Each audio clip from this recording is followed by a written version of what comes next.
Breads with friends, breads with friends, it's never going to end. Breads with friends, breads with friends, breads with friends, let's do it again.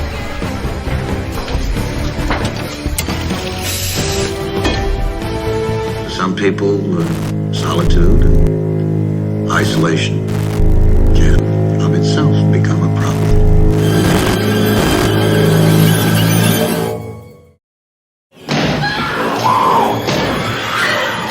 You're Herman? Hernan. Hernan. So I had this spiral, and if I would have got to it before the cold weather, it would have maybe been okay to do a dust. Okay. Basically, you just want to get it before like it gets too cold. Wintertime could do it for you, or just in the summertime it could crack out. So you always want to get it once it's in like rock chip form and smaller. It can be cracked out a little bit, but once it gets to a certain point, they're not repairable anymore. So I waited too long. That's what we were just talking about earlier. Yes. So how can people avoid this? Avoid it by just checking your windshield, making sure that if you spot any little pits like that, go ahead and get it replaced, or not replaced, but fill them in right away. With that dust, what's it called? Glass dust? What was that? What's the stuff you fill it in with? Resin. So. Resin. Oh, okay. It's just resin then. Okay. It's basically just the resin that fills it in and basically seeps in through all the little cracks and whatnot, and yeah. Oh. And they're gonna replace the windshield. This is gonna be great. You want a shot? I'm gonna make him an offer he can't refuse. Judgment thou art led to Brutus, beast! Oh shit. You gonna do this? How are you, It's sir? happening, man. It's happening. Oh, you didn't. We got this done. Hey, this will be fun. This will be worth your time. I don't know if it'll be worth your time. Yeah, we'll see. Well, I don't know if it's gonna be worth anybody's time. We might not. What's up, dude? How you doing, Scott Holden? Good, How are man. you? Welcome to the 142nd or 43rd Breads with Friends. Nice. And we've been friends for like a long time, so let's do a little podcast. Let's get you. Yeah, man. I usually sort of like loosely do like let me make sure. Let me close this thing. Make sure it's recording.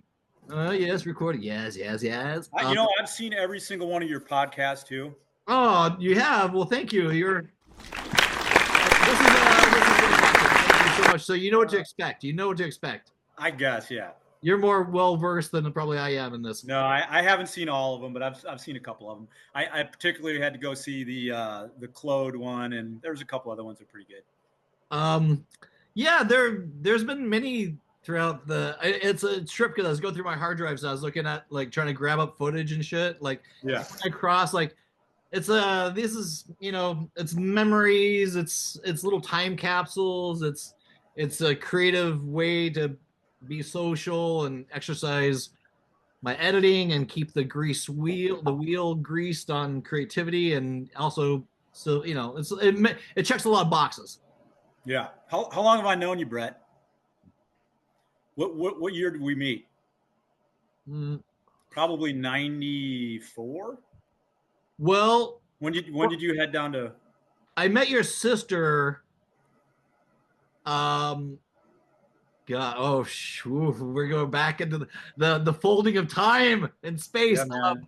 I mean, I originally moved to LA in '94, but then I got kicked. I sort of ran out of money and went back to the Bay Area, then came back in '95. And so John Williams, my friend that I moved there with, or was my roommate from Bay Area, Yeah. knew Kelly. Okay. And then we talked about this last week. I recall him, but he died in '95. He only was alive in LA for a year before he passed away. Yeah. And that's I've met him before, though. What's that? I've met him. Yeah. I did a little tribute video to him with a full film that we did. We came to LA we were young and ambitious, and it was a golden time. But It was, man. We had fun. yeah, unfortunately he died. Yeah, well, that happens. Fell off a roof. That was a trip. So that's how I know you is through your sister. Hi, Kelly. If you watch this, let's catch up sometime. And I want to. She still has a painting. I painted her a painting, and I wonder if she has it still. I hope she does. It was like It was my first palette knife painting. I still have. I got your. I got Buffalo? one of your paintings on my wall. I got two of your paintings actually. Yeah, I'm glad you grabbed those up. Those were that was during COVID, right? Yeah, yeah. So wait, so 95. So I probably met you probably. When were you roommates with Mike? 94. I mean, I've been roommates with Malibu for years, but Yeah. well, we moved. We're both originally from Michigan, and he moved out here maybe 2 weeks before me. So do you know what the connection is? Is Ethan? Ethan's the one who introduced me to Kelly Okay. because Ethan was fucking in love with her, Yeah. and so is John Williams, Yeah. and it was half of about 20 other people. I mean, who wasn't, right? Keanu was in love with her for a second. I think so, man. Yeah. Wow. We're getting into the weeds here. Okay. So what made you move to LA? And we'll do past, present, and future. You know how it goes. What made you do the move? I probably 92 or 93. My sister moved out here. And you remember Rhonda? She moved in with Rhonda was from Michigan. Yeah, Rhonda. Okay, yeah. We met Kelly and I went to college. We went to college together in like 1990. And we met Rhonda in college. And then her and I think Rhonda moved out here and Kelly visited her and she's like, I'm moving out to LA. And then I visited Kelly and Rhonda and I'm like, I'm moving out to LA. So that's kind of how it happened. That's funny. Yeah, do you remember Curly? Donnie, we called him Curly. It was one of Kelly's friends. Anyways, I moved out. Him and I drove out here together years ago. Donnie, whatever happened to him? He's back in Michigan. Yeah, everybody goes back to where they're from eventually. Yeah. Except for me. Except for you. Well, you are. Well, I am, but yeah. I mean, it is weird. I was thinking about that because, like, you know, you look at your life as look at your life on a globe and push look where you've been and the cycle of time. Like, what was your movement like? Did you have movements, small movements? Did you stay at a little spot? Oh, I moved all over the place. Yeah, many times. Not as many times as Malibu, but a bunch of times. Well, he flies around, so he's easier. Yeah. So where do we go? Like Ethan, is Ethan alive? It's a good question. That's the $1 million question, man. I don't know. Kelly and I saw him. He came out to my parents' house in probably 2010, 11. That was probably. Oh no, maybe it was after that. We saw him after. I don't know. It was somewhere 2010 to 2015, I think. What a weird motherfucker. Okay. So, and Ethan's heart. He's a sweet guy. Well, he started preaching to people at the party when he started going. I mean, that was nuts. He would stand up and start, but he also wanted to be. There's a certain egomaniac thing, but we all have that, I guess, a little bit. But you and him were like best buddies. What are you talking about, man? You probably knew him better than anybody. But that's the thing is sometimes you think you're gonna be friends with somebody. I went to Michigan to write a script with him. Tahisha came and visited. Then I was seeing a girl over at this restaurant that we were working at a little bit, and we started. I don't know, it's you think you know somebody, and then they do acid and ecstasy, and then they go off the deep end. Well, when you started, we did ecstasy hardcore one night, and with Rhonda and Kelly, and we had the pure stuff back in 95, and he we got so fucked when he started thinking his River Phoenix. That's when we started going. I was like, I don't know, and he's like, I don't know. It's a weird menagerie, but I mean, I got a lot out of those psychedelic experiences. I'm a psychedelic guy, but when he would, it just seemed so counter, like, I don't know. I thought I knew Tahisha for a long. I thought we were best buds too, and you think you know somebody, but Actually, People change. Well, no, they didn't. No, they're still the same people. I'm still living. We grow, but change is like growing is different. But like those so inherently which is really interesting. But like you think you know people and you really don't. Like all the friends that we had like 20 years ago, like Yeah. I mean, there's a few surprisingly that we still. It's amazing through the people that you don't still talk to that you thought you would talk to, but you don't talk to anymore. Even at least lately, I've been reaching out to people just because I'm going to go off Facebook. Yeah. And I want to get your thoughts. This is going to be a good point. We can talk about is social media. We can go back to the past if you want, but like right now, how are you feeling about social media? I'm leaving Facebook, and it's becoming a quite the little bit of a situation because it's like I am doing this process to leave it and try to go blue sky. Do what? Blue Sky. What is that? Blue Sky is like a new social platform that a lot of people are moving to that isn't right wing bullshit and Gotcha. Facebook is so many fucking commercials. Like I told you that I don't want to see a crocodile eating a dog come up on my feed all of a sudden. What? And all all weird shit on Facebook, and it's just I'm over it. So I'm getting my pictures. I gotta get my videos off there. What do you feel about? How do you feel about the? I mean, do you spend a lot of time on social media? What do you feel like the temperature? No, I mean I go to Facebook for Facebook Marketplace looking for motorcycles and old hot rods. That's the only reason I go there. Yeah. And then I have all my connections that I still have from like all my like I'm old, we're old school, so most people are on Facebook our age. So all your connections are there. But do I go Facebook Marketplace is the bomb, man. I love that. I love that part of it. Yeah. But the social, people go, you on TikTok? And I don't even know what it is. I've never even been on it. I have no clue. Yeah. And I have an Instagram, but I never post on it. I think it's all kind of ridiculous. It doesn't, doesn't do anything for me, but I get the draw for it, but my thing. We're old school, man. Our parents used to send us outside to go play. Yeah. I walk to school every day. I mean, right, exactly. Morning, like totally, we latchkey kids. Yeah. Leave and come when you want. Yeah. Be home at dinner. That's about it. Yeah. And it's the good old days. I mean, all these kids now, all they do, I mean, like, it's so funny at work. I'll see kids that come in, I'm into my work and they're just literally heads down, never converse with their parents, never converse with their brother or sister, or it's just weird, man. So I totally checked out. Completely checked out. I mean, I don't know. It's weird, but I was tripping out, like logged in when the cell phones started coming out. Like I remember being on Main Street in Santa Monica, and I saw this couple holding hands. It was like a romantic, holding hands, and then as they were walking past me, they were both on their cell phones, like each individually, like on their cell phones, holding hands and walking down the streets. We're in weird times, man.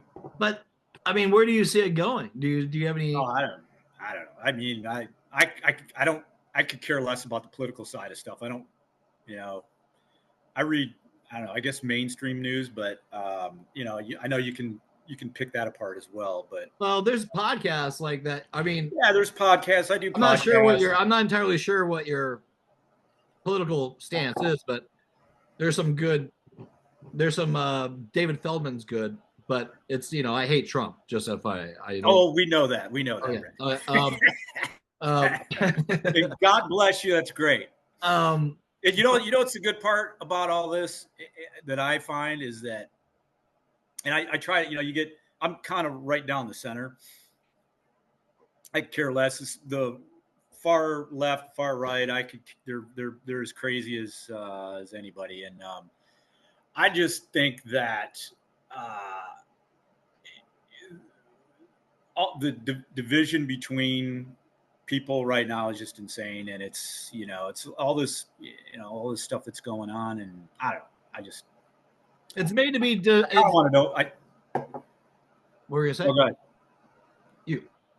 No, go ahead. Oh, good, man. You first. You go.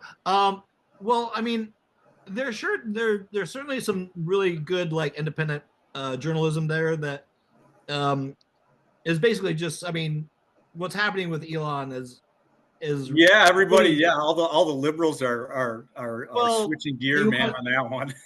well, the thing is, there's Heather Cox Richardson too. You should check her out. She's very informed and very amazing. But she was just I was listening to her before we got on, and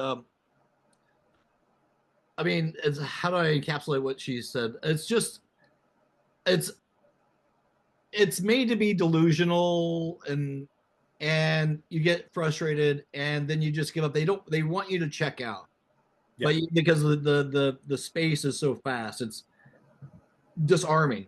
But like, it's good to be aware, and there are people out there that are pushing back. So I mean, You know what? I don't think it's a good idea for the guy who's the most richest guy in the world to have all the information of the world, especially when he's developing his own fucking AI to go ChatGPT, and they this control of this information dictates what you get on your. It's basically very, very hardcore manipulation.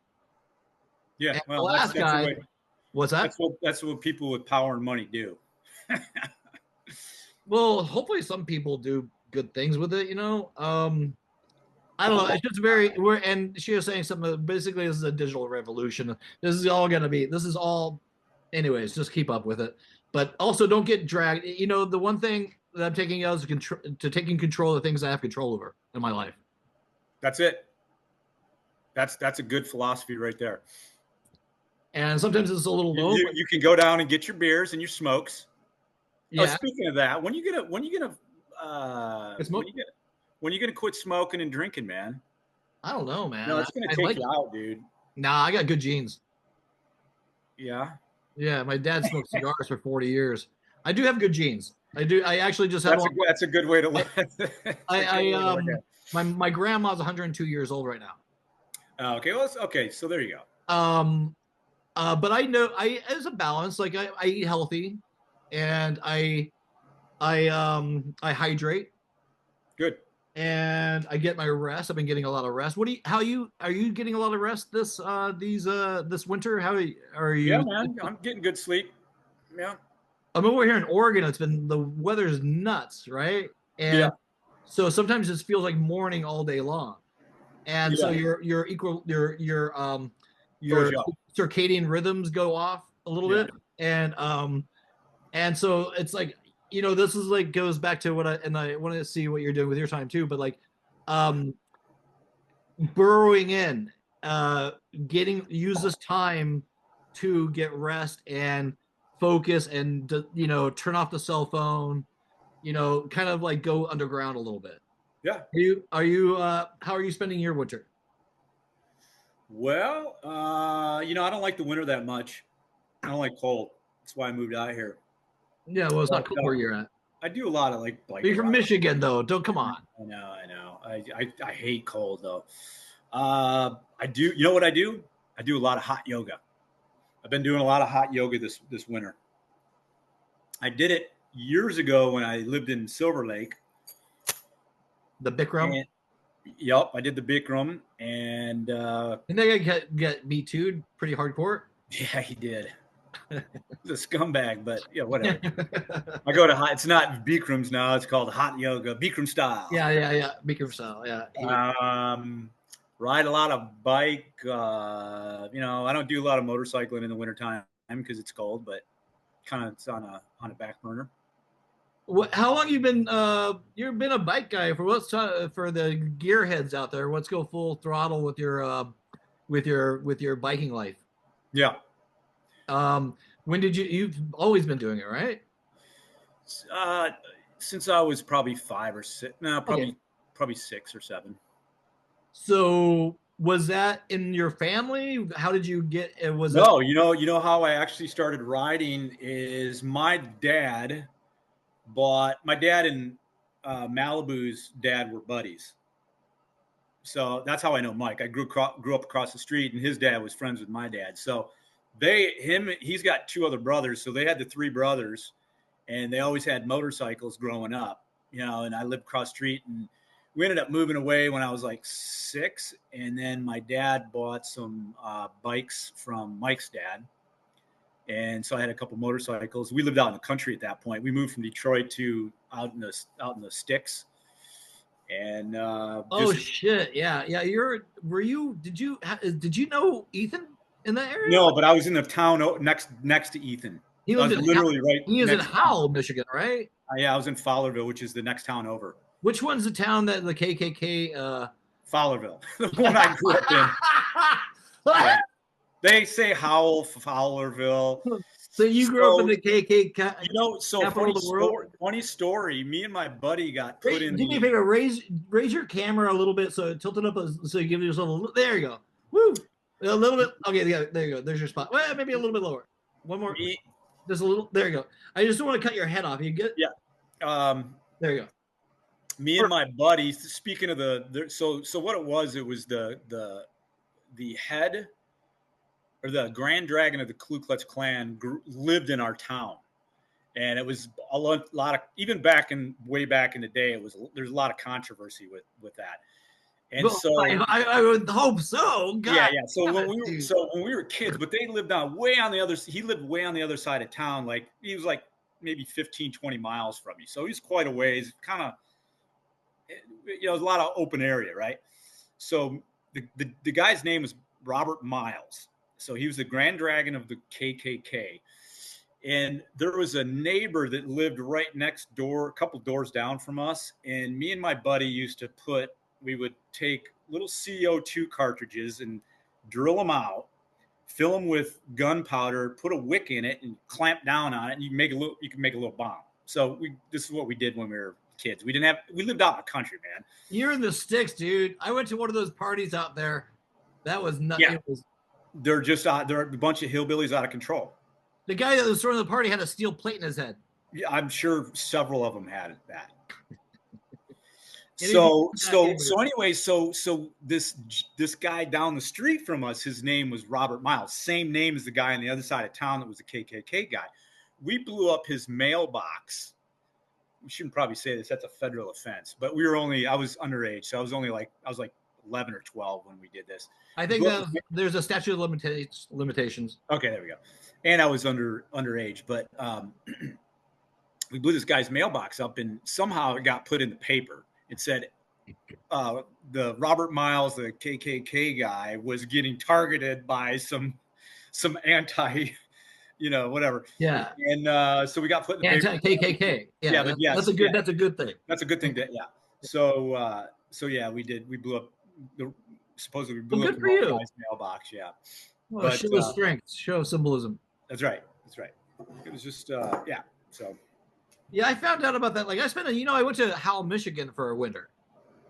And wrote that script with and I mentioned it earlier, but wow, what a place. Yeah, there's not much there, man. Well, the portions of food, do you when you go back there, do they still have like at Mr. B's, that restaurant that I worked at? Oh yeah, portions of food were fucking insane. Massive. The plate, you'd get a plate, right? Yeah. With a steak on it, and the steak would be over top of the whole plate. And then stuffed on top of the steak. Yeah. And yeah. That's how it. Our manager was this pregnant chick that chain smoked. Everybody still smokes there. It's kind of crazy. Yeah. It's crazy. You'd fit right in, man. No. I wince when I see your time. Yeah, there's a neighbor that he's a Vietnam vet, has a vet flag and a Trump flag at the end of the street, and I just it's like I wince. I get so triggered from it. It's just because I know that there's a better way. There's this campy. Do you think maybe sometimes we're living in a simulation at all? Do you think what are your beliefs on spirituality? Do you have any? I want to get back to your agnostic, man. You're agnostic. When you die, you die. That's it. You're a rock. Unless I can be proven wrong. I know it's not a good way to hedge but this is how I feel. How does that motivate you or not motivate you? Or do you? I mean, I grew up Methodist, so we went to church every weekend. I just don't. I mean, I don't know. I think when we die, we just die. But I could be wrong. Hopefully. Yeah. Well, yeah. I mean, I don't know if I have to believe in it to do you? How do you stay motivated? How do you stay inspired? inspired. What Oh boy. inspires you, Scott Holden? What? Yeah, man, just keep doing my thing, man. I don't know. I'm pretty these days. I'm pretty secluded. I don't go out and do a lot of stuff anymore. I stick to a few of my hobbies that I like, and I seem to do okay with that. I go ride my motorcycles and my mountain bikes, and hot yoga, little hot yoga here and there. Yeah. So the bike riding. How many bikes do you have at this point? Just two. Just two. And There's one of them right there. Show us your hot rod. I restored old Honda. It's 1982. Nice. I bought a basket case and put it back together, and so it's a 1982 dirt bike that I restored over the last couple of years. Nice. That's got to be a meditative expression, right? I love being out in the garage, man, working on stuff. Just tinkering. Yeah, I got my tools and my stands and my lifts and all my stuff to get these bikes back on the road. So is it just constant maintenance on them, or is it just? Or do you just tinker and just to give it a tune up? It's like just checking everything out. Well, this one here was trashed. It was completely beat up. It was weathered. It was running like shit. It's one of those bikes back. When I was riding in the early '80s, I love that bike, and so I found an ad on Facebook Marketplace. The best place in the world. Bought it super cheap and just bought a bunch of parts for it and cleaned it up, fixed it up, and did a bunch of riding on it. Tons of riding. I had a blast. Nice. Now, did you have a close call back in the day? Am I getting you mixed up with somebody else? Did you get in an accident? I mean, I raced, so I road raced, so I've gotten a bunch of accidents on the track, but I've never gotten an accident on the road. Have you been injured? A lot, yeah. Yeah, I broke a lot of bones over the years. And do you want to, if it's not too triggering, can you give us what you did and how you would have avoided that if you had the chance? Oh, I don't know how I would avoid it. You can't. I mean, it happens quicker than you can react, so you can't really avoid it. But broke legs, I broke my back. I broke my pelvis twice. Shoulders, shoulder blades, collarbones. Dude. Yeah. I got probably like 16 breaks or something like that. So is it each time you get a break like that? Does it feel like the first time, or is it you? Yeah. No, I mean, you just deal with it. It's you must have a high. It's never fun. It's never fun, man. Oh, that's yeah. Yay! Woohoo! I broke another bone. Yeah. Which one this time? Yeah, I got a couple plates in me holding my stuff together. How does that feel in your body? Can you feel the difference? Can you? A little bit, yeah. I'm a little. I hit 50 a couple years ago, and I feel it a little bit now. Interesting. Yeah.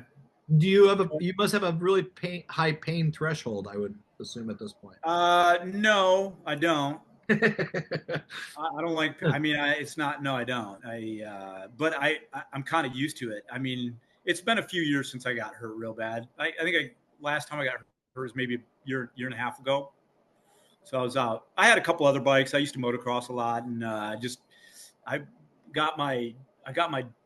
bought a dirt bike down in San Diego and dragged it up here to NorCal and did a bunch of motocross. I'd been out of it for, I don't know, probably 6 or 7 years. Mm-hmm. Got back into it at 52 and I banged myself up a bunch of times. So I was like, you get hurt doing that. So I just trail ride now, and I go out I go out to the road race track, and I just do track days. So not competitive. No, just kind of going out. Racing. I want you to send me that video that you posted a while back of you, if you can, and I'll put it up on this video where you did the track. You shot it off your helmet, I think. Oh yeah. Can you send that to me and I'll put that up? Yeah. I'll integrate it. Yeah. So after all the broken bones, what does it do for your enthusiasm for the sport or for the bike? No. I mean, for a brief second, maybe you're like, especially my age now. I mean, I go out there and I pull it back maybe 10%. So I'm not, easy. yeah, I don't go as crazy anymore because I know it's gonna hurt. But you know, I go out, I do the road, I go out to the road race track, and they have all new technology. So I wear a suit that's got an airbag. I've seen those. Yeah, it's pretty cool. Those work? I don't know. I never used it, but yeah, they're supposed to. Those are pretty fun. Maybe I'll put a little video of those things. That looks incredible. That works. It's amazing. They really work. Yeah, I from what everybody says, I mean, it's cut down on a lot of injuries for sure. I mean, especially the neck. Yeah, I haven't tried it out, but I know a lot of people have, and they're like, yeah, it saved me. It kind of just goes around your shoulders, around your chest, around your back, mainly. And it's an algorithm that they have a little computer on the back of it, and it detects when you get launched off the bike, and boom, just explodes. And so you land on you're landing on pillows. It's nice. That's what I'm told. Yeah. I mean, that's got to be better. What if you go off the side of a cliff? You're just gonna bounce and bounce and bounce, being like a basketball. It's not like the Michelin Man. Yeah. I mean, you literally have. I mean, when you set your suit up, when you get your suit, they're specifically made for these airbags. So you put the airbag, like it's kind of like a vest almost. You put the airbag vest on, zip it into the leathers, and you have about maybe 5 millimeters of space in your leathers, but there's accordion patches on your leathers as well that when it expands your whole leather. But the leathers are tight. They're real, they're really, really tight. And you're like, if this thing goes off, this could be a problem. Right. Yeah. But they're supposed to work. So broke all your ribs. Yeah. It's like one second. He just took it. I'm shooting. The guy's replaced my windshield. Thank you. I got the shot. Yay! My windshield got a ding in it. And what's that? No, before we started this podcast, he came and he's changed the thing, so I interviewed him a little bit. So there's gonna be a little bit of a video of Hernand replacing this because I think it's a very important thing. This actually goes with the bike stuff. I was driving at my ass out of LA once, and I got my Mercury, right? And I fucking was a. What do you drive? What do you drive? I drive a fucking 2001 Mercury Villager. You ever seen that? You watch Sling Blade? You ever seen that? I love Sling Blade. Are you kidding me? When the dude's in they're in the mental institution, he's dragging the chair across the floor. Yeah. And he's talking about the time that he murdered that girl, and he goes, Mercury, that's a good car. I mean, I'll try to pull up that scene if I can and put it up. Yeah. I love that movie. I love that. I will independent filmmaking. He fucking wrote it, directed, acted. That's right in my wheelhouse. I loved that shit. That was. You don't know when the actor comes out like that and they do that. I think he bought his wife a pair of tits after that and then divorced her and then started going out with Angelina Jolie or something. Yeah. But because it was that big, it was that good of a movie. You make a movie like that, you get to hang out with Angelina Jolie. But he did a great performance. But you don't know what he's gonna. You don't have a back story to that actor, that person. So when they come out with something that original, it's like you've never seen it before. It's like whoa. Yeah. But what were we talking about before that? Before that we were talking about we're just talking about something. Oh, the pebble. We're old, man. The pebble, like when you're on a bike, right? I don't know. Do you drive on the highway a lot? No, I mean I don't really have a street bike. You don't have a street bike. That's kind of like, but like maybe even driving, like because you're in a pretty rural area too. Like I saw and I was gonna ask this how you felt because driving a bike, but since you're not doing that, but like I saw the pebble come off the back of this truck, and Yeah. I wasn't directly. I was like way away. I was like, I'm gonna stay away from this truck, right? I had an open back and everything, and I saw the pebble from far away. Yeah. I saw it come off the truck and like literally go right into my windshield. Yes. And I was gonna see if that ever happens with you on a bike. I mean, I've driven a lot of miles on the road, so yeah, I've seen that stuff. I've been hit in the face While on a bike, or yeah. But you got. I always wear. I always have the good gear on, so I always have a windscreen across my face. So, and then I always have. Typically, you'll have like a windshield on the bike that protects you a little bit. So it's no problem. Did you see it coming before it happened? I don't know. Maybe.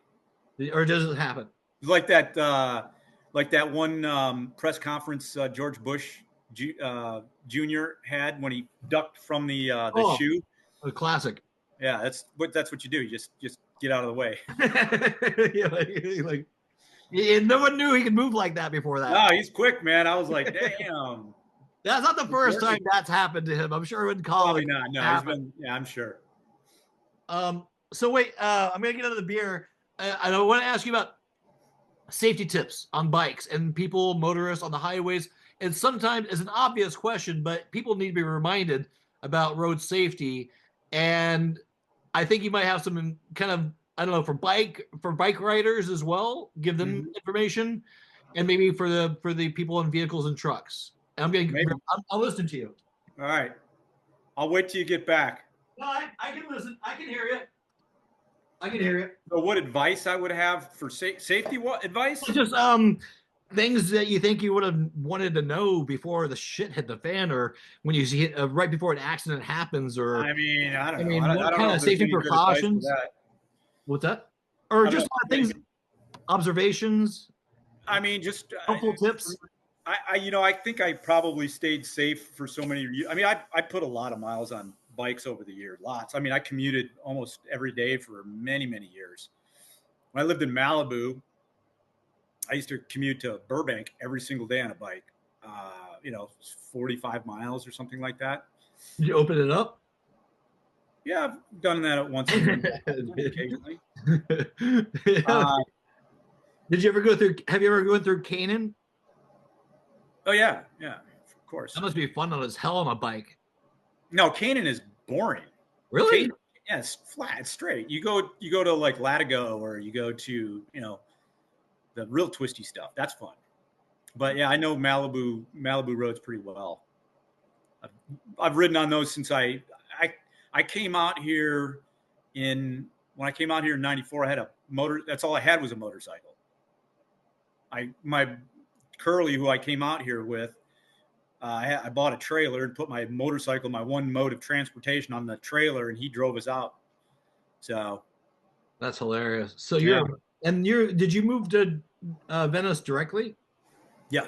My sister was living in Venice. Me and Mike moved in with her. He was already there, and I moved in. Her and Suzanne. Oh my God, Suzanne!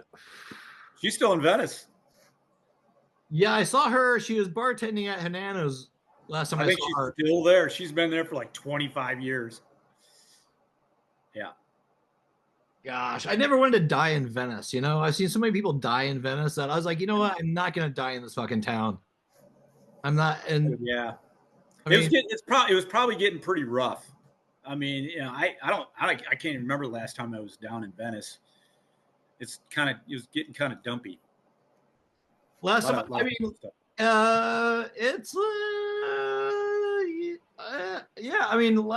was a little intense, like on not Paloma, but one of those, maybe Westminster, and between that stretch between Pacific and Winchester. I remember walking through there, and there's all these RVs and encampments and stuff like that. People had their barbecue pits on with making food outside, and the people. Nice. I was like, wow, this is just like, it was packed too. There's no breathing space. Well, I heard that the old tennis courts that were down in Venice, I heard those were all just jam packed with homeless people now. Or the handball courts.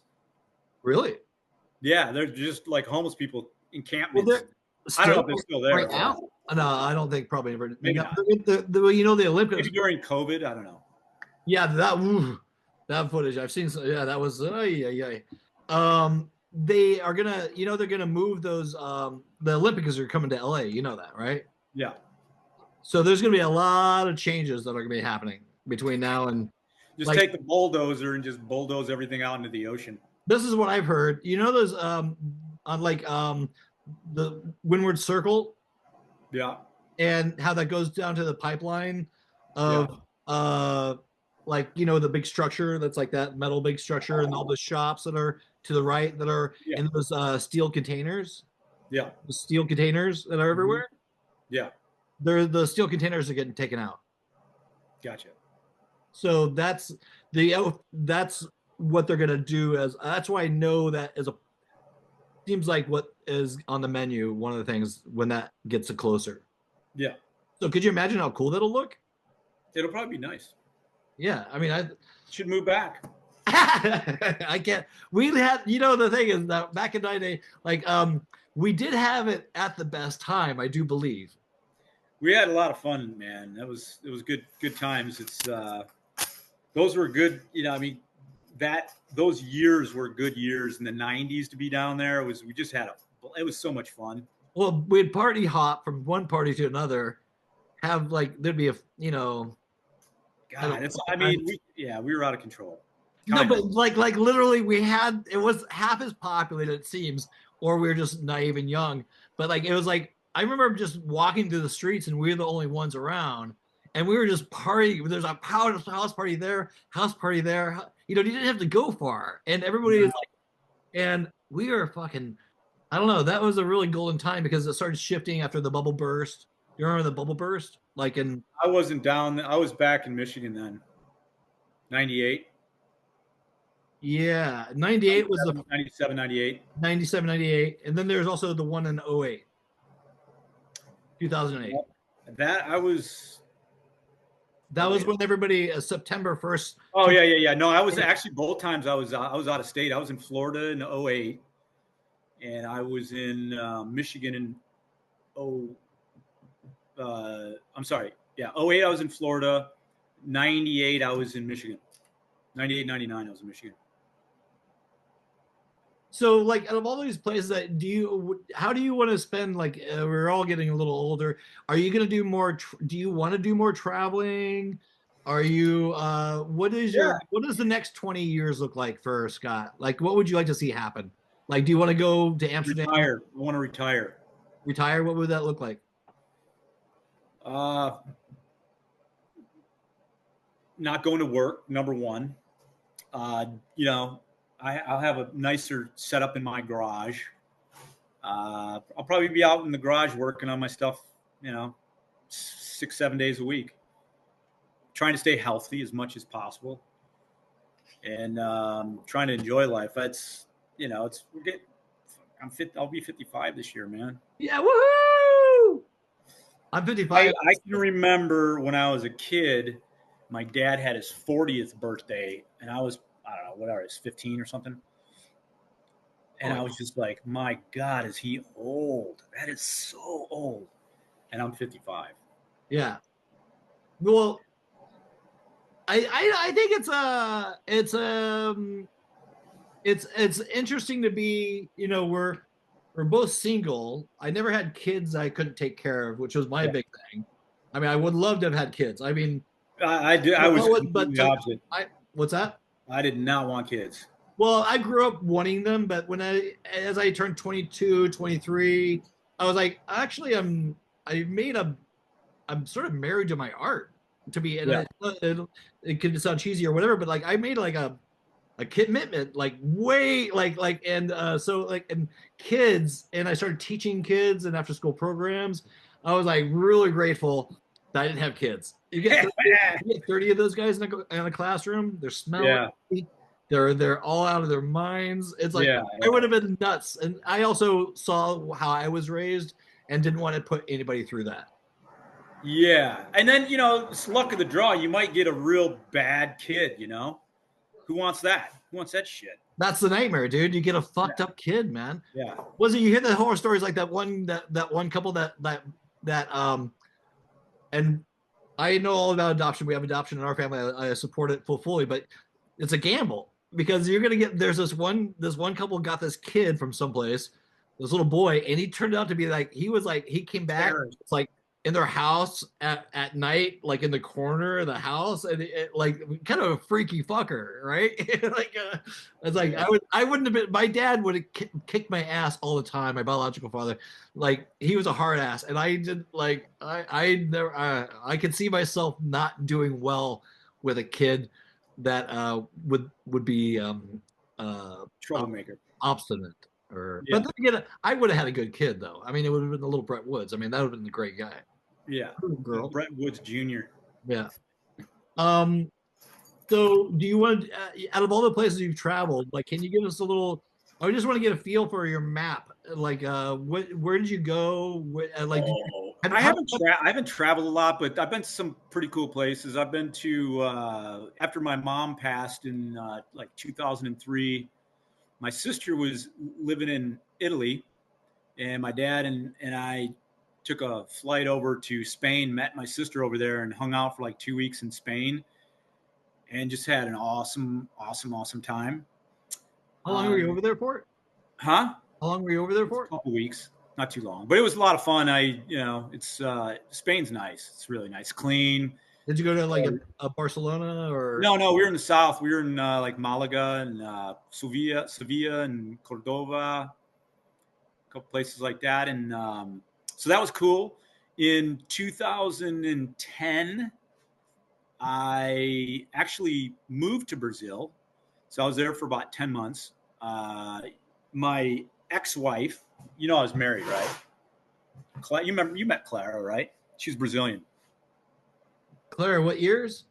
I was married to her from 1995 to 2003. I was married. Vaguely. Yeah. Wow. That's Clara from Brazil? Yep. Where in Brazil? Rio de Janeiro. Rio, baby. You got yourself a Rio. Oh, yeah. So after I got divorced with her, I met her through her brother, and I knew her mom real well. She would stay when I lived in You've been to Silver Lake house, my Silver Lake house, right? Maybe. No, okay. I wasn't really in that time. We lived there, but her mom had traveled and stayed with us for months at a time. And anyway, so after our divorce, I wanted to go travel, and I was like, Brazil seems like a pretty cool place, and I know some people there, so I went and stayed there for like 10 months. It was awesome. So that was didn't know the lange, got dropped off. You're in Rio proper, in that area. Did you stay there? Yeah, in the beach, beach area. Yeah. Santa Teresa. Did you? Were you close to the favelas? Yeah, I actually went. I did a tour through a favela once. One of the people that I met there, she did tours for gringos, and she'd take you through all the favelas, and it was super cool. She's like, this is the scoop. If she like kind of sat me down before and I was like, do I have to worry about anything? Like, because you walk into the favelas and there's like 16-year-old kids carrying like an M16 machine gun in their hands, and you're like, kind of throws you off a little bit, like this real young kid. Yeah, I would say that would throw you off a little bit. Yeah. But she says, you don't have to worry about them as long as you're with me. She goes, if you see a police, that's when you gotta worry. She goes, if you see police officers, duck, because they never go in there unless there's some bad stuff going on. So it's kind of like their own little territory or sovereign area that nobody goes into unless you live there or somebody there. You don't go in there. Yeah, I knew somebody. She took me through, and we met a bunch of people. It was cool. That's a trip. Yeah. I have a film that I shot. I did like I went through Colombia, Brazil, Machu Picchu, and the Amazon. I went through Rio. I was in there for. I have footage. I'm editing it together, but I might get it It was like 9 hours of footage. It's Footage? well, Wow. there's actually like probably like 13 hours, but I cut 9 to 6 hours of footage. And I'm still missing 4 hours. But anyways, it's like I don't know what's going to become of it, but Rio is a trip, man. I loved it, man. I thought it was really cool. I was solo there the whole time. I mean, You're solo? I Did nobody try to start shit with you? not one single time. What? I had no problems, man. No issues at all. Everybody, even all the everybody that I knew, because I had 3 different places. I had a place in Santa Teresa, which is a little off the beach. That's where Clara grew up. Her mom lived there. Her brother's place is in Laranjeras, which is really close to the beach.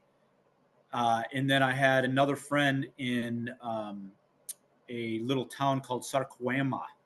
And that was a beach town it's a surf, it would be like San Diego, like a surf mecca for Brazil. Yeah. So all the surfers go there, but it's everything for me was super mellow. I mean, all the people that I knew that were there, they're like, hey, be real careful at night. And I didn't hold back at all. I didn't have any problems. I never got, right. I did things like, if I went to like Lapa, which was downtown Rio de Janeiro, they call this place Lapa. It's where all the stairs are, all the kind of I don't know, whatever. Like Brookstone? The famous stairs in Rio. Okay. It's called Lapa. And I'm sure I was there. At night, I mean, it's every night. There's a big party down there. So I would go there like once or twice a week and just take a cab down there and just get dropped off. And I would keep my money or everything separate in my front pocket or in my underwear or something. So nobody, because I guess they pickpocket a lot there. But yeah, they do a lot of things there. I never had a single problem. That's the whole awesome. Time I was there. It was fun. It was a lot of fun. Yeah, the discotheques were like, woo! I didn't go out. I mean, I was by myself the majority of the time. But the women, and we went to a couple where they're playing disco and stuff like that. That was like, wow! It was like, wow! Wow! You gotta be careful with those places, man. A lot of those places are like houses of prostitution. You don't even know it. Oh yeah, my buddy. Why are all these girls talking to me? I had an experience with a girl. I was on the. Yeah, the beaches where they eat the coconut and drink the coconut thing right there. Yeah, I was like, a lot of coconut water when I was there. And so I've sat down, and this girl sat down with me or next to me, and so we started talking. And I knew to not be to be aware of prostitutes and stuff like that. With what little, I was like, if you want to hang out, it's cool, but I'm just drinking. I don't really need any business tonight. And I'm just here. It's my second day or my first day probably in Rio. And I'm also looking at Mark for sure. I mean, any nefarious person that Ringo for sure. Yeah. I had the tan going. My head was shaved. I sort of looked like I fit in. So I didn't really get, I mean, everybody that I talked to, they're like, oh yeah, you don't look as gringo. Although I will say this, I would go to the, so everybody there is really big on football or soccer, as we call it. And so there's right in the Rio area, there's a bunch of different teams. There's like Flamengo, there's Botafogo, all these, but so they have their clubhouses. In the clubhouses, you get a card and you can go hang out at the clubhouse for the football team. They usually have pools and a workout place and stuff like that. Well, I'd go to these pools, and of course, all the locals, they're all there. I mean, it's mostly 99.999% local. Mm-hmm. Like it's all people from Rio. Yeah. But my ex-brother-in-law got me hooked up in this place. He goes, yeah, you got to get a temporary card for what was the name of the team? It was Flamingo? No, I can't remember the name of the team. Anyways, so I would go there, but I was total gringo when I was anywhere around a pool because everybody's in their songas. All the guys are in their Speedos, and I didn't wear Speedos. I was wearing my board shorts, and they all kind of look at you funny, Well, I remember some of those early Venice parties. We won't go there, but yeah, probably, yeah. Yeah, Rio's a trip. Like that girl that sat next to me in that on the coconut thing. There's a guy that came. This is where the mark comes. This guy sat next to me, and he was like, he's like, hey buddy, hey, yeah, this Brazilian dude, young guy, and I was like, oh wait, what's wrong with your hand? And he's all, soccer. I was playing soccer. And I was like, when they say soccer, there's something wrong right there. And I was like, football or whatever, or football. I said football. And I was like, oh man, I hope you feel better. Well, I'm like, everything's like peaches and cream, right? Yeah. And the girl, basically, he's all, you need any weed? And I was like, well, yeah, of course. I mean, I haven't had weed for 24 hours. And so it's getting dark, and he's all, I'll get you weed. I said, well, here, I don't have a lot of money. And so I gave him like some money. And she's all, well, come with me. And the girl goes, I'll go with you. So and we're walking, and he goes, he turns back, and he's all, lose the whore. I was all, what do you mean? We're friends, we're just hanging out, blah blah. It's okay if you want to just go.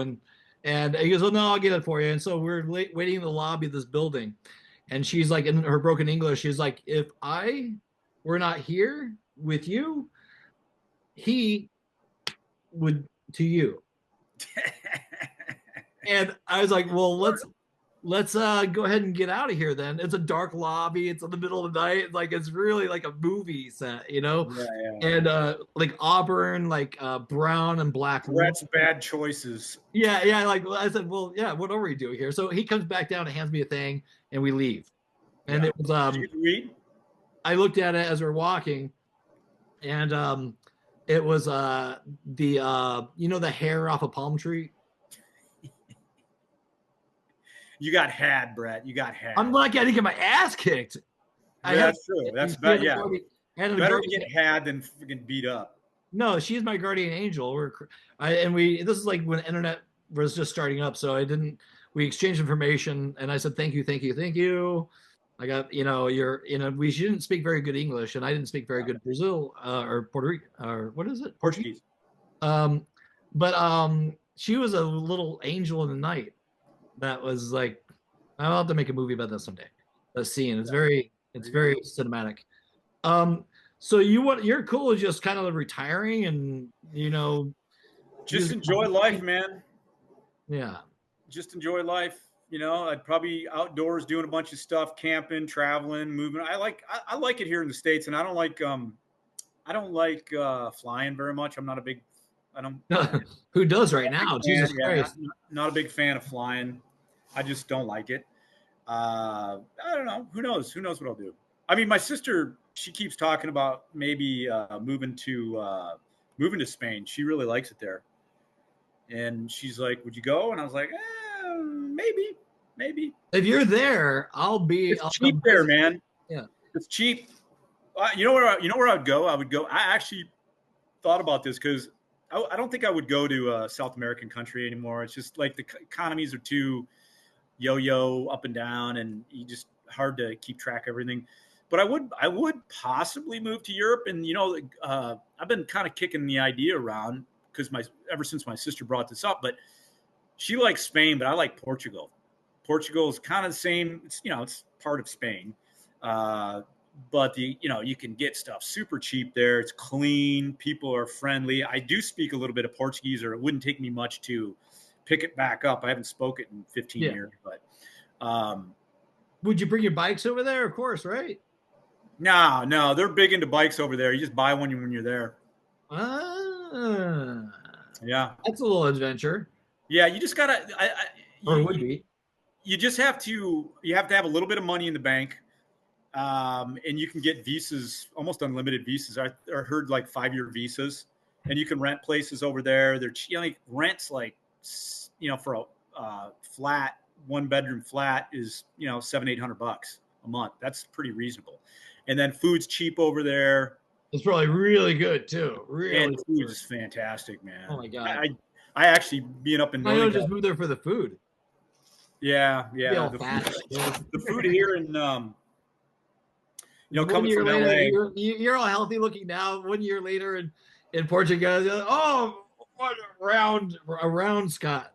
No, the food is the food. You know, if you're eating good whole food, you know, they got it's not no pesticides. They don't even they probably don't even have organic food there. It's all organic.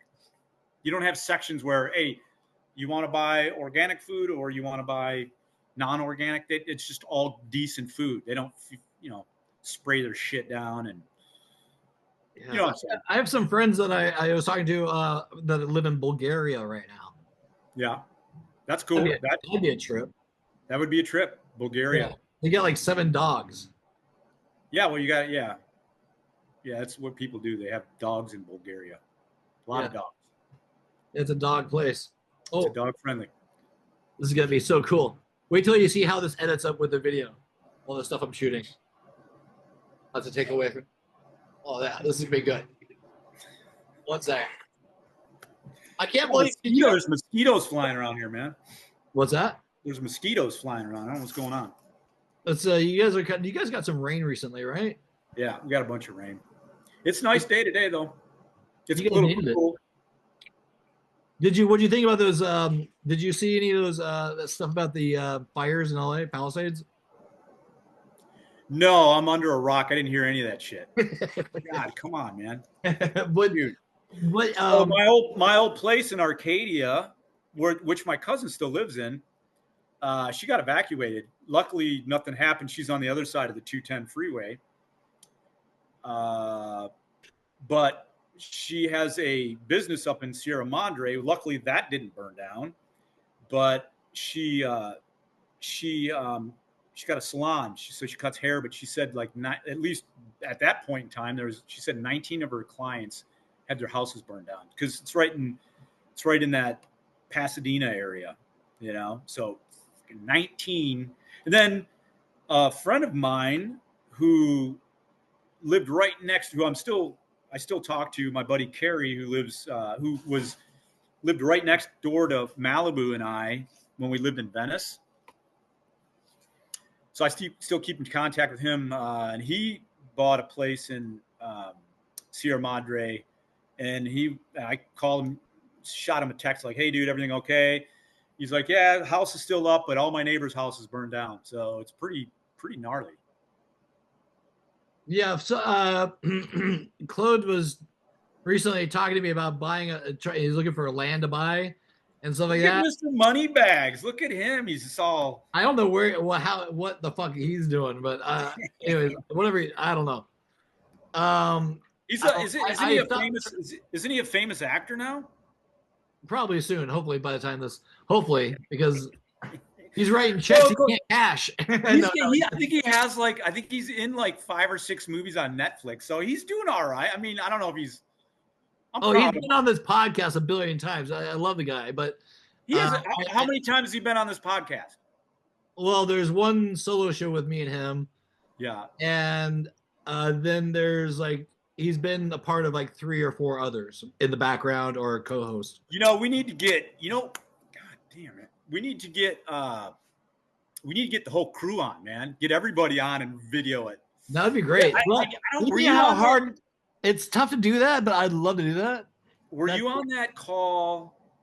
It was about 5 years ago. It was on Thanksgiving, and I think you were there on that call. I think Claude was there. Christian was there. Scott Harrell was there. You remember Scott? Your buddies with Scott Harrell. Harrell was on it. Harold. Which one's he? You know Scott Harrell, blonde hair. He lived across the street from us right on maybe you didn't know Scott. I knew everybody. I was at my own. I knew Scott Harrell. He's a blonde guy. Good looking. Yeah. Yeah. I didn't really know him that well. Okay. So I don't know who somebody reached out to me. I was like, I got this thing on I was like, who the hell is calling me? And I got on. I was like, there's six guys. I think Guillermo was on there. Gizmo. A bunch of old degenerates. The Venice wrecking crew is what I call it. It was fun. That's what we need to do, man. I'd love to do that. If we can arrange it, that would make it happen. I'll try. It can't be too hard. I mean, No, it's tough. Look, it took us 3 months to get this done. Yeah, well, or 2 months or whatever it blurs together. But yeah. I mean, I'd love to do it. I'm in. I'm in. If we get Claude, get Gizmo on here, get God, everybody, that'd be fun, man. Malibu Mike. Did you know Timo? Yeah. You knew Timo, and Which you have to describe what they look like as well, because Timo, he was a big hillbilly from like Alabama or something. He guy, always wore a cowboy hat. He was our drug dealer. I mean, you got to remember this. I should this be is 25, 30 years ago. So there's like, yeah, for 20. Yeah, we were all drug. I was a weed dealer for like a while, and that was a bad decision because I smoked my own supply. I'd smoke right. it all, Yeah. and then I'm like, How about growing all that fun stuff? So I'm boring now. You got any plants going though? You're a plant guy. Every once in a while, you can have a plant. No. I actually really take it easy in the wintertime. Like I said, I do my yoga and go to the gym and do You're an stuff inspiration. Like I'm always, summertime, I always got stuff going on. Camping. I like doing mountain bike trips, motorcycle. I'm always at the, racetrack, ripping it up on the track. And I'm trying to get I'm looking, I'm into old hot rods. So I'm trying to buy a old hot rod truck. So that'll be my next project. What do you like? I want a 1965 Chevy C10. That's what I want. Short bed, V8, manual transmission, big back window, and fast. My buddy had one that back in the 80s, or it was it a Suburban or one of those old like 1971 like it's like shaped like a big like short in the front but big in the back. Square thing. Yeah. Not Suburban. It's like some weird like really roundish. I love the architecture of cars like that. Like this Tesla car is the stupidest motherfucking thing I've ever seen. Oh, you're saying that now because you don't like no. I didn't like the way it looked the first time, but then when you see it in person, you're like, this looks. It has no boring. curves. It's like a guitar. Guitar has curves. Yeah, the 50s. I had a. I mean, I like the those hot rods, the big bulbous. Like it's gorgeous, like Art Deco. They're the 50s stuff. Yeah, so Art Deco. I had a when I lived in Silver Lake. I had a 1949 Plymouth Special Deluxe. That was cool. I had a 51 Ford pickup truck that I built in Michigan. And in 2013, I drove it out here, and I had it for a couple of years when I was living in Arcadia. But I sold it. I kind of wish I didn't sell it, but that was kind of a cool, bulbous looking, big fender, fat fender. Yeah, it's all fat. It's all open inside. Yeah. Like, I'm kind of getting out of that phase. I was in that phase for a while, and I like the 60s stuff now, like the muscle trucks and stuff like that. So what's the most beautiful car you've ever seen? 4950 Merc slammed. Those are cool. I like 32 Fords. Those are super cool, classic. If you got a steel bodied 32 Ford, that is the epitome of hot rods. That's where it all started. The guys in the 50s were building 32 Fords. Is that flathead 32 Ford was the car, the truck. They weren't fast. But they would hot rod them out and make them look cool and put exhaust systems on them and make them sound good. And so I like all the classics. I like mid 60s Vets are cool. Any truck I like. I grew up in Michigan, so it's gotta be big. Yeah, my dad had a 31 Chevy growing up, sitting in the garage all the time. When I was a teenager, I told him a few times. I say, because he used to have the car sitting in the garage. I don't know. It's a 32 Ford, or 31 Chevy, hot rodded out. It had a Vet engine in it. It was a pretty cool car. And he used to have the keys hanging on a key rack all the time. And my parents would go on vacation all the time. All the time. Be gone. When we were teenagers, my parents were always out of town. we used to have parties at the house and stuff. But the one thing I told, He left you guys in the cold. yeah, well, I mean, it got warm in the summertime there, but well, true, probably. the one time that I've told my dad this on several occasions. I did have enough respect for him that I never ever took the hot rod. Never. You wouldn't have been able to. Would you have just drove and never come back? Well, you got to remember a couple things about this is we lived in the sticks. So, like the next house over was like, 300 foot, next door. So you had acres between you. And so we're out in the country. If you saw this bright red 1931 Chevy, which everybody from it'd make the paper. It would make the paper. And they're like, hey, little Scott, we saw little Scotty driving your Chevy around. And my dad would then kick my ass. So I never did it. He thought it was out of respect, but it was really out of not getting caught, because I would have got caught for sure. Unless I, maybe if I took you would have got caught. Midnight, you would have got caught. You would have got caught for sure. You would have been wound up in Vegas, in the ground somewhere. Like, where'd Scott go? Last time we saw him was about 6 months ago. He's in that red car. It was like a 71 Chevy. Yeah.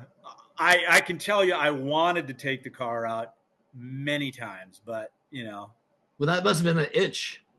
Oh yeah, dude. It was because you got a 1931 Chevy hot rod with a Corvette motor in it that's probably got 400 horsepower. And the roads are straight. The roads are straight. They just go on. They are straight. I mean, you could do burnouts for miles, man. Yeah, that's a fun time. Those are like those Porky's days, or you had a good youth. Yeah. We had. I cannot have. There's no complaints. Besides the broken bones. Yeah. Besides that, I didn't break any bones when I was a kid. No. Never broke a single bone until you got a license. Yeah, so I started racing motorcycles. Yeah. Wow. I rode bikes my entire life, and then I got into racing, then I started breaking bones. So in my 20s. So no more broken bones, no more broken bones. That's it. You put it. I still go out to the track. Hopefully my high-tech airbag suit will save me now. Yeah. You should put it with like a little, like a parachute. Like I'm not jumping ramps, Would you ever jump in the Grand Canyon or anything? Would you ever jump out of an airplane? No. Is that something like a nauseating experience to you? I just don't. I don't. I don't know. What was it? 2000. God, when was I doing that? 2000. I can't remember when I was doing it. I was working on my pilot's license for a few years, so I was flying. Oh, really? So I had my solo license, but I'm not really great with directions. So, when you're up there flying around, you're like, "Where's the fucking airport at, man? I can't see the fucking airport." That's a bad thing. So. Yeah, I can't. These airplanes dropping from the sky are fucking bugging me out, man. I didn't want to get on an airplane. Airplanes are. There's been 4 airplanes that have dumped in a month. What's that? I know, it's kind of wild. It's very kind of really wild. Yeah, private pilot airplanes are, like the small Cessnas and stuff they're pretty safe, generally speaking. They're safer than getting in your car and driving down the road, honestly. But I still don't like falling from the sky. It just doesn't sound appealing to me whatsoever. So, my friend, the actor Carlos Alazraqui, he's on Reno 911. He's a comic. He has jumped over 700 times. Yeah, no interest in that. I got a lot of friends that rode motorcycles, and they were all into skydiving, because they had it gives me a heebie-jeebies. It's not my thing, man. Not my thing. my one buddy always would say, why would I jump out of a perfectly good airplane? Doesn't make any sense. Yeah, I don't. Malibu flies around all the time. I don't. It takes a different kind of. Do you think there's a different kind of DNA strand? Like, how that you have to be a pilot and like a different kind of focus or thought process as same with like a surgeon. It's a very specific type of person that can do that job. Well, okay, so my dad was a pilot, and so I flew all the time with my dad. I always went flying with him since I was a kid, and it's the same gene that guys that ride motorcycles, because it's funny that if you go to the airport, I would say probably minimum 50% of pilots ride motorcycles, minimum, probably more like 60 or 70%. If you meet a pilot, it's a good chance that he's got his motorcycle license and he rides motorcycles. Same kind of whatever gene that is. Or she, I should say. Yeah. a lot of female pilots, a lot of female motorcycle enthusiasts.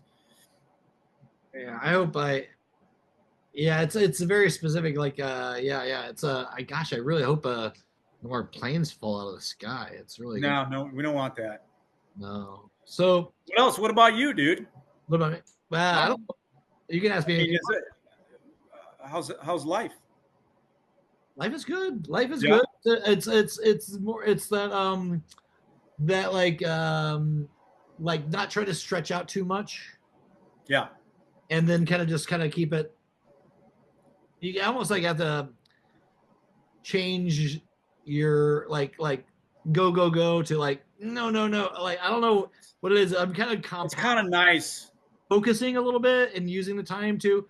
Oh, and also I checked this out, man. Like I had these like marks on my face, man. I should. Do you do any skin products? Do you do any like? Yeah, you know what I use? My sister turned me on to this stuff. It's beef tallow. I love this stuff, man. Beef tallow? Beef tallow. Yeah, I don't know what the hell it is, but it's great. Is it made out of beef? I think so. Yeah, I'm just basically smearing beef all over my face, and it's supposed to be good for you. Ah. Tallow. I think it's some whatever it is in the bones or something. It's like a marrow bone based thing. Yeah, she uses it all the time, and I saw her, I don't know, 3-4 months ago. She goes, "Oh, you should try this stuff," and I was like, "Oh, that's nice. That works, hydrates, you know." You know what? What are we talking about? What are we talking about? Skin products, man. Well, because this is where we get gay on the show. But no, I was tripping out because it's so pale here, right, in Oregon. Yeah. And then and it's the cold, and I'm outside a lot, and so I started checking this thing out. But I checked out this castor oil. Do you know about castor oil? Like putting. Yeah, I had some varicose veins on my cheek that were kind of coming out. You know. Yeah, it's because you drink so much. You fucking. I'm in the no. I'm in fucking. You're in fucking California, motherfucker. You fucking got sunny. It's probably 76 fucking degrees there right now. No, it's not. It's about 60. 65. All right. I got my heater going right here, man. But if you have anything, I mean, I'm just digging it because it's kind of working because I had these little tiny. It's from shaving up top. You know when you shave up top, to the little whiskers, and I've been using castor oil at night, and putting that on. And they're fucking. Do you have a link on your website that we can go get that? No, this is just a. Is this an advertisement, Brett? For castor oil, get your castor oil today. If you want to be a sponsor of castor oil, I highly recommend it. Look at the YouTube videos; it's a trip. And I was like tripping out because you're just focusing on yourself and you're like looking around and doing things. Like, well, let me try that. It's. I'm not a band. I don't really care what I'm not a very looks kind of guy, but I was like, I didn't know if it was a hair that was there, and so it kind of was tripping me out, and that's why I caught my attention. Yeah, well, this is what people talk. This is the kind of things people talk about when they're 55. I know. It's like I call my buddies now. It's like, oh, hey man, how you doing? Oh, I got this ailment on my back and my leg. Have you tried this? I got this club foot now. I don't know. Yeah, but I will say this. I moved up here, You know why I moved up to Northern California is because in it was 2017 or something. I got in a I was racing, and I got in a wreck and I broke my pelvis, and so Malibu was living up in Auburn, and he was flying, and he was like, "Hey man," he goes, "why don't you come up here and hang out for a while?" He goes, "You're not working or anything, right?" I was like, "No."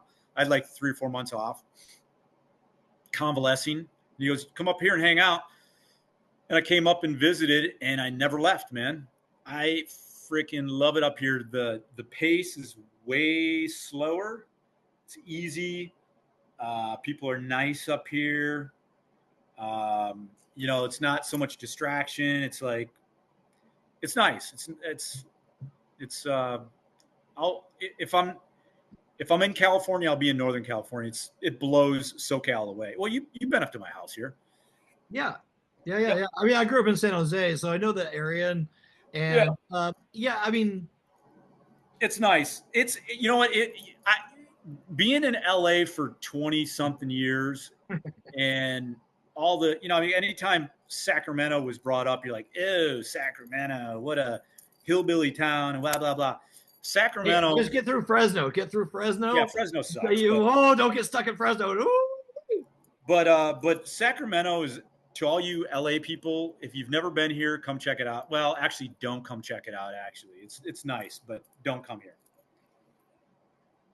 I don't want all these people here. It's really nice. The food's not as good as LA, but it's decent. It's above normal. In Sacramento, they got decent food. It's quiet. You don't have to. I'm 20 minutes. I can be into the snow in the Sierras. It's super nice. I'm 2 hours from Tahoe. You got. That's a big one right there. 2 hours from Tahoe. That's lakes everywhere. There's all lakes everywhere that aren't all man-made. The rivers are all here. Have you ever been to that secret spot that Malibu took me and Claude to? That reservoir? Probably. Did you guys go to Hellhole? Is that reservoir? There's a bunch of reservoirs up here, but it's in Truckee. Probably, yeah. Yeah. Yeah. You guys go camping out there? Hey, speaking of, dude, before we go, what are you doing? The guys, he's putting him on windshield right now. It's a very epic thing. It's a very choreographed situation. I just wanted to just grab it on just because it's so unusual. It's only once in a lifetime you get your windshield replaced. No, actually, it's quite a bit more than once in a lifetime. Trust me. Well, it'll be the first time, only time I'm gonna get mine. Yeah. So what I was going to say before we go, I don't know how much longer we're doing this, but I'll sit talk all day with you, Brett. I'll sit talk all day too. They got more beer in the fridge. What we need to do, I'm serious about this. This summer, let's get the old wrecking crew together, like we did. Me, you, Johnny, Claude. That Johnny Hellcat, but that food situation was okay. So yeah, that was insane. Maybe lay off that the was food, insane. But yeah. So we got to do that again. What was your person? Can you tell? Okay, as a funny thing, can you tell the story of the food situation? I was that whole trip. I was not very coherent. So, just do you remember? You remember he made that saucepan in the morning at that. And I ate about half of it. I ate you ate the other half. Well, no, Claude had thrown. No, you ate more than anybody. Probably, yeah. You're a hungry guy. You like to eat. No, I was like skeptical. No, it was disgusting. But when you don't have anything else to eat, we didn't. We were just. I think Claude took 2 bites and took 1 bite and threw it in the commode, right? And came back. Probably, yeah. No, he didn't tell anybody that it was shit. He just watched everybody get disgusted or slowly get sick and shit their brains out. That's Johnny's regular kind of. He brings some kind of, That's what he brings. An old can of like black-eyed peas. I'm getting a gag reflex. That has like an expiration date in 95. I mean, some of these like weird he'll bring like lime flavored like pork rinds, like just weird stuff. You're like, hey. Well, I didn't know this about this. I didn't know that the stuff he's going to be pulling out of his trunk of his car was the food that he was going to try to feed us. I love him. I love that guy. I absolutely love that guy. I will never eat anything he makes ever again. He always, every time he comes up here, or every time I see him, we meet somewhere. He's always got a couple cans of food and just like off-brand, like you're like, where did you buy that? And were you in like Malaysia and you bought that can? You know, I don't know, whatever. I'm a little pissed off about Claude because he should have told us that. I saw he ate his, and so we actually threw it in the toilet. Hey, we're all still alive. It's fine. But man, I shit my brains out. That was like the worst. I'm surprised. Anyways, I got footage from that. Maybe I'll put that up. That was a cute little place. You got any photos? I had a bunch of photos of it, but I lost it. I have a quick couple shots I did. Maybe I'll put a video. I've been going through my hard drives. So I have a couple of little exterior shots of, do a little time lapse of that. Right on. But yeah, that was fun. I got great footage of that trip. But Hellcat doesn't want me to use any of his footage. He's all, I see you're filming me. I don't want you use it. I don't want it to be seen on TV but I got good stuff of him. It's not TV, it's the internet, man. Yeah, it's like, well, maybe I'll do it if I get everyone's blessing. But he's like, he is the Mickey Rourke of the group for sure. Oh yeah. But so we got to do something. I mean, I'd love to. Like, what are you thinking? Like Tahoe? I mean, that's kind of halfway in between where you're at and where Tahoe is just gorgeous. But we have to go there like when it's not like. I mean, would you come down if me and Malibu rented a place? Would you come down for 3 days? Oh yeah, to Tahoe. Oh yeah. Hell yeah! Fuck yeah! All right. Yeah, I'll come. Next time we're gonna get a nice place. We're gonna get a place with a pool, a tub, hot tub. Get something set up. Yeah, I'm also gonna go to back to Joseph, Oregon, this summer as well at some point to finish filming Stabbing Cabin. Yeah. But it's Joseph, Oregon. I thought that already came out. Are you redoing it? I already did it. It looks great, but my buddy died. The guy Mark, who's the main. Oh, and he couldn't finish it. Oh, that sucks. So but he gave me a script to look at before he passed away. I know. Yeah, that was a trip. But did he know he was gonna? I mean, was he sick? I don't believe so. Fentanyl. Oh, fudge. That's yeah. He was a great. But you can't. I mean, yeah, that's sad. That really sucks. I don't know the guy, but no, he's a great guy. He's great. We became quick friends. It's like one of those people that like. He just reminded me about when I first met him. He reminded me of so many people I met in Venice. I didn't like just talk, and I was like and I was kind of zoned in. I was kind of acclimating to everybody's. There's about there's different characters and he kept on kind of like was in my earworm in my ear in the distance when he's talking to people. I was like, I want to stay away from him. Then I ended up becoming like really good friends with him, and we ended up doing a movie together. And I was like, oh well, that it was like. He's just once in a lifetime kind of character. He's like a William Dafoe kind of guy. But too bad he died. But I can't wait. I haven't read the script yet that he said. Oh, you got to redo it. Well, no, not redoing, just sequelizing it. Sequel. Yeah. Or continuation. Oh, okay. There you go. But it's gonna probably be without him. Well, it is without him because he's not here.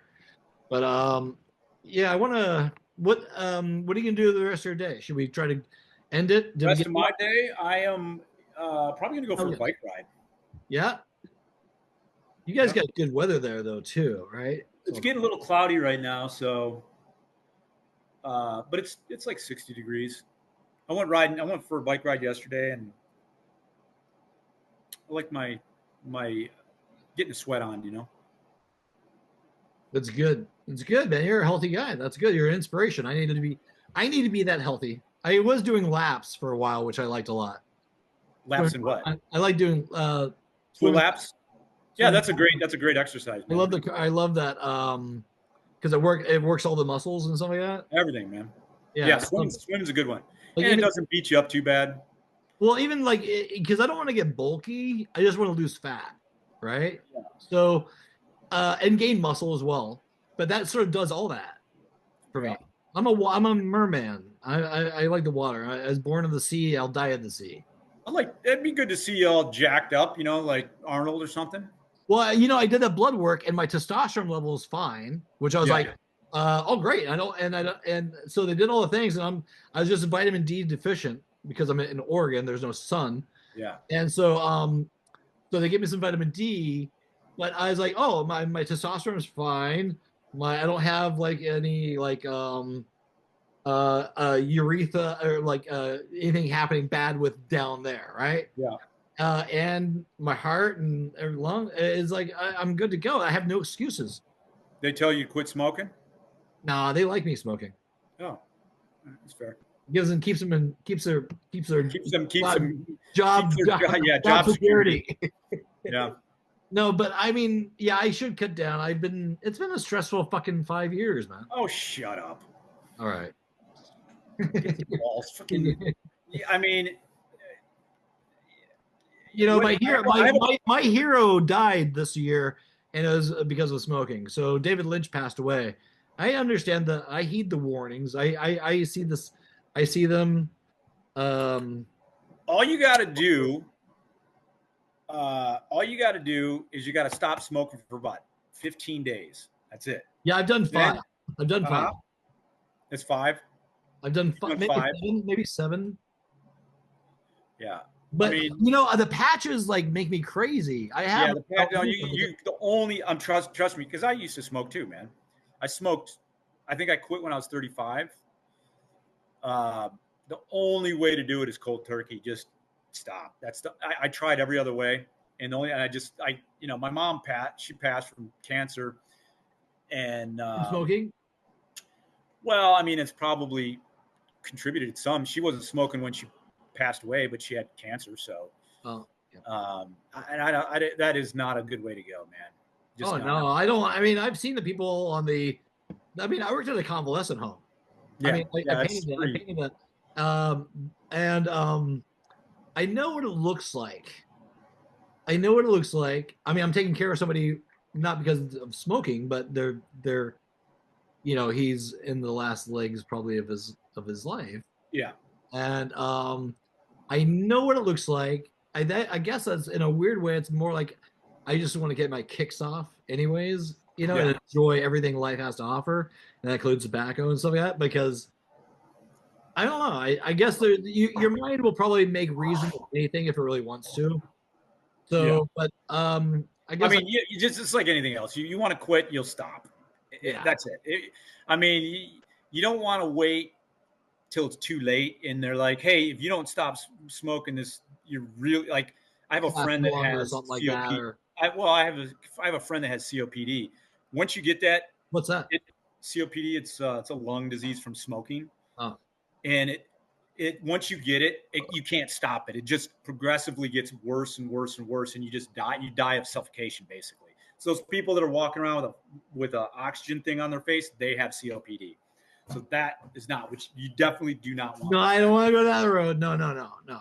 I'm just looking out for you, Brett. Yeah, no, I appreciate that. I mean, these are thoughts I have on a daily basis. Yeah. I mean, but I'm also not driving around a car. I'm doing. I'm pretty free form. Hey man, I'm not no judgment here, dude. No. You do, Brett. You do whatever you want. No. I the concern is real, and I appreciate the caring of that, and because I care for myself, and we have to all give self-love. And you got how many? What is this podcast? What number is it? 142.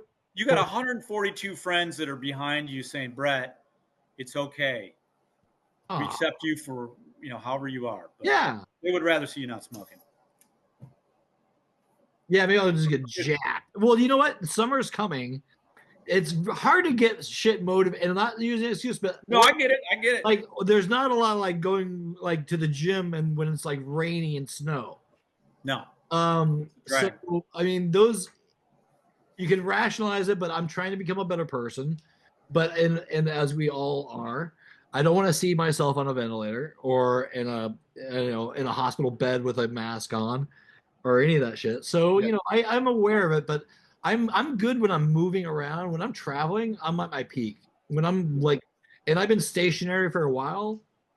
So it's on the agenda to like when I get out and about, I'm excited to do that. It's just been a long fucking couple months. Yeah. But I mean, I wear running shoes as my natural shoe. I have Asics. I'm always on my feet. I'm moving, and I'm best when Yeah. I'm moving. So when you have to hunker down and kind of go inward and kind of not look so far out, you kind of keeps like take care of people here, and I believe in you, man. I believe in you too, man. But no, but yeah, it's activity is better. Summer's coming. Actually, when's the weather start getting like spring starts in April or is that March?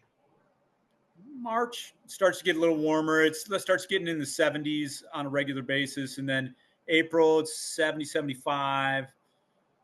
May, 75, 80. And then then when you're in June, July is, 115. It gets really hot up here. 115. Yeah, it could get to 110 here in Oregon in the deep thick of it.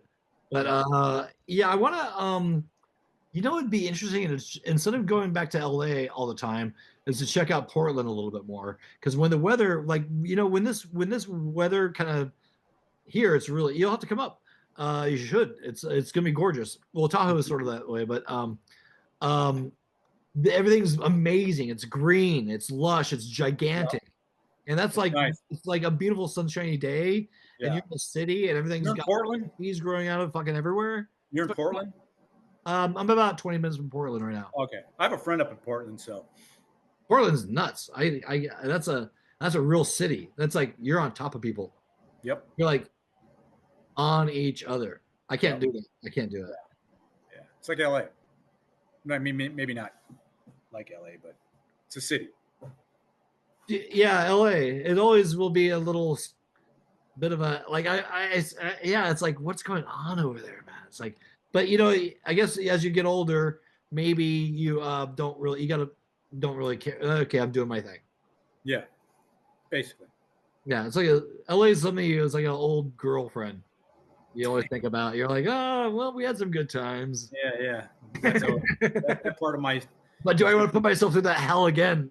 Yeah. So should we leave it at that? Do you want to go for your bike ride?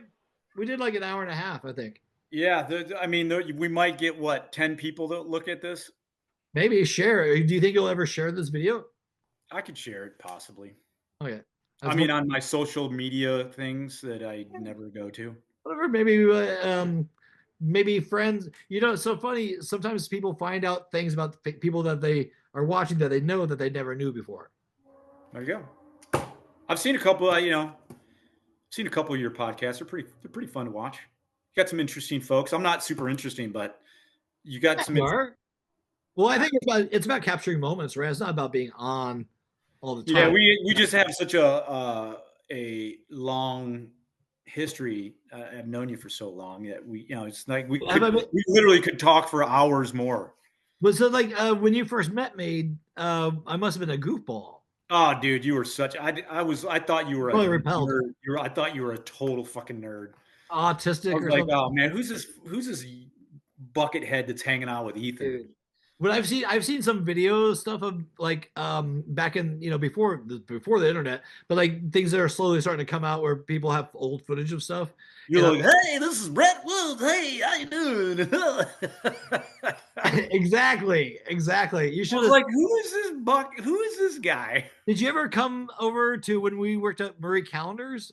Oh yeah, dude. We used to go there and get our free food from. We get I went. You and Ethan used to work over there. Yeah, we used to go there you'd sneak us food. You guys would sneak us food a lot. We were so poor back then, man. Dude, I ate like everything. I lived on Murray Calendars for a year. Oh yeah. Yeah, no, we used to go up there I wouldn't say all the time, but I'd go up there every once in a while. And Ethan, I remember Ethan hooking us up with some stuff. Pies. He was a king of like giving away free food. Oh yeah. Yeah. We had that salad bar in there. That was essential. Yeah. And I used to wait on survival. Well, there's a guy there we call him Jesus. Mm-hmm. and he'd come in the morning and leave in the middle of that, like maybe around 4 or 5. He would eat on that salad bar all day long. And he was like thin as a rail. Yeah. It was an anomaly. And then we had that one guy, Marcel, or he goes, okay. I would go, can you bust that table? He goes, okay, I do for you. He was great. He was a older Mexican man. He was super quick. But like I used to wait on Mr. Roper there. And I used to know, it was the actor, I forget his name. I should know his name. You know the guy who played Mr. Roper? Oh, I know exactly who it is, yeah. What's his name? Oh, I don't know his real name, Mr. Roper. I don't know. That was my favorite show growing up. He was a good guy. I waited on him there. He brought in this one chick one time with big tits and like just like he looked like she just looked like they just got through screwing all night long or something. She was like a bleach blonde, like older woman, and he was such a funny guy. Norman Fell is his name. Yeah, Norman. Yeah, Norman Fell. He was a great guy. I can't believe I got a chance to hang out with him. He gave me his number. I was gonna go over his house in Playa del Rey once just to hang out. He knows a young actor. But I never called him. But I did call him, but I hung up. I don't know what was as being young and naive. But good times. I gotta take a piss. Yep.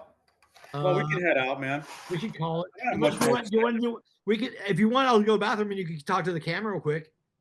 No. Well, I don't want to talk to the camera. You want me to come back? I'll talk shit about you is what I do. Yeah, talk shit. No, do you want me to come back real quick and we'll continue, or do you want to end it? No, let's cut it. Well, I mean, we're at an hour and 35 minutes, man. How much, you know? Yeah, how much back bacon do you need? All right, we'll cut it. Okay, Scott Holden, thank you very much for being on the 142nd or 143rd show of this Breast with Friends. Send me that video, okay? Al. If you can send me that video. I'll send you a couple things, and I'll go on a podcast again. But you got to have the Venice Rat Crap crew. Let's put it together. Well, I want to go on. It'd be fun to go on with Claude and maybe, Cameron or whoever. Any of those fucking knuckleheads. Cameron? Is Cameron still alive? Huh? Oh, Cameron Bersani? No. Yeah, any of those guys. They're all Claude's buddies. Well, it'll be like 1 million screens. That's all right.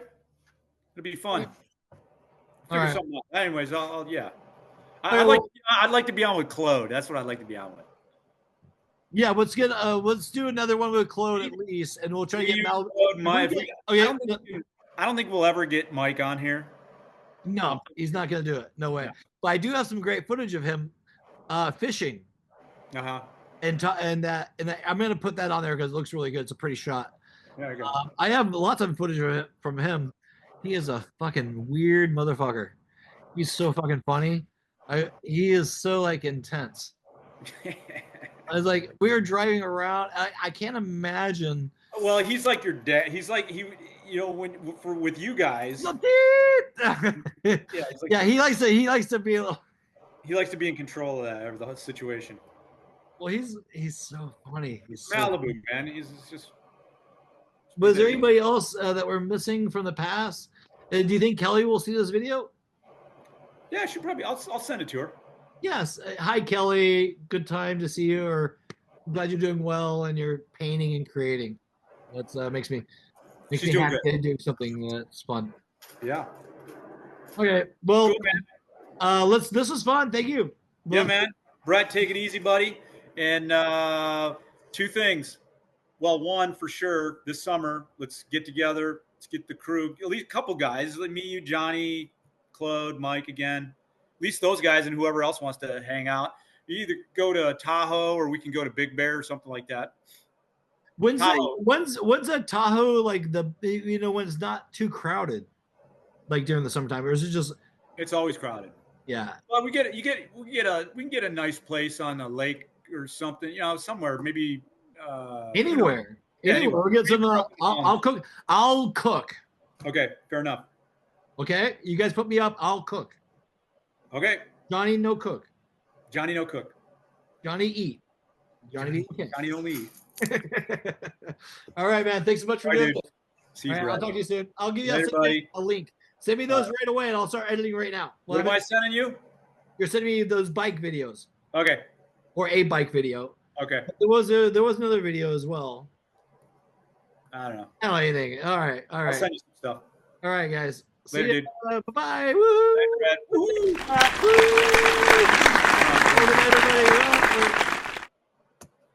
There he is. All right. Breath with Friends episode in the can. Got Holden. New windshield wiper or new windshield. Let's take a look at that. New windshield. That ends this episode. That was fun, Scott. We did an episode. I will talk to you guys soon. BrettWoods.com. BrettWoods22 on Blue Sky. Cheers. How long do I take the? Do I keep the tape on for? 30 minutes. Minimum driveway time is 30 minutes as well. So you probably have about an hour. No, like 5 minutes left. Oh. Yeah, it basically starts from when that I new finish windshield. shooting the bead of glue. New windshield.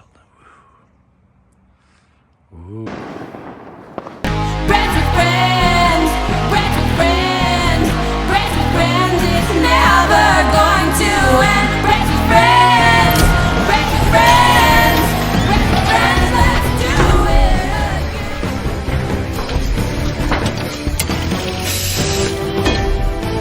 again. Some people, solitude and isolation can of itself become a problem.